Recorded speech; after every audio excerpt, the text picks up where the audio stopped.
রথযাত্রা হয়ে গেল মানে এখন বাতাসে পুজোর গন্ধ।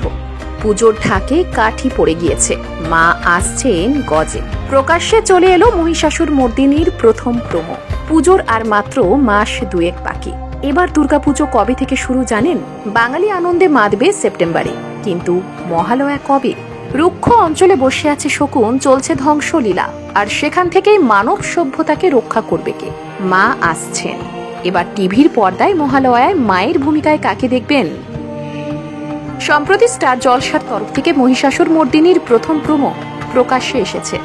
শুরুতেই দেখা যায় রুক্ষ শুষ্ক অঞ্চলে চলছে ধ্বংসলীলা, বিপর্যস্ত হয়ে পড়েছে মানব জীবন, আর তার মাঝেই শুকনো মুহূর্তে দেখা গেল নূপুর পরা আলতারাঙা দেবীর চরণ। তার চরণ স্পর্শে সুজলা সুফলা শস্য শ্যামলা হয়ে উঠল রুক্ষ পরিবেশ। দেখা গেল গজরাজের অর্থাৎ হাতির পা। ব্যাকগ্রাউন্ড থেকে শোনা যাচ্ছে শান্তির আশীর্বাদ নিয়ে মা আসছেন গজে। তারপরই সিংহের হুঙ্কার। গাছের ডালে উড়ে এসে বসলো মা লক্ষ্মীর বাহন পেঁচা। অপরদিকে হাতির পিঠে দেবী, হাতে রয়েছে ত্রিশূল। দূরে দেখা যাচ্ছে কার্তিকের বাহন ময়ূরকে। দেবীর পিছনে পিছনে আসছে বনের অন্যান্য পশুরা। শোনা গেল আমাদের সেই অতি পরিচিত কণ্ঠ, বীরেন্দ্র কৃষ্ণ ভদ্রের মহিষাসুর মর্দিনী।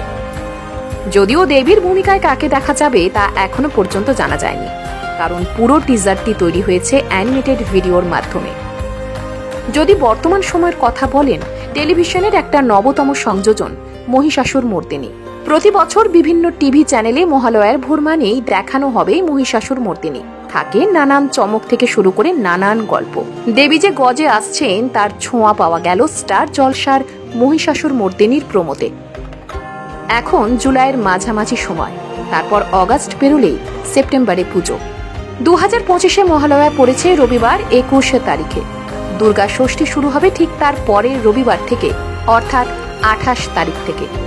সপ্তমী 29 তারিখ, মহা অষ্টমী 30 তারিখ, অক্টোবরের 1 তারিখে মহানবমী, আর 2 তারিখে বিজয়া দশমী। এমনটাই বলছে ক্যালেন্ডার। লক্ষ্মী পুজো পড়েছে অক্টোবরের 6 তারিখে, সোমবার।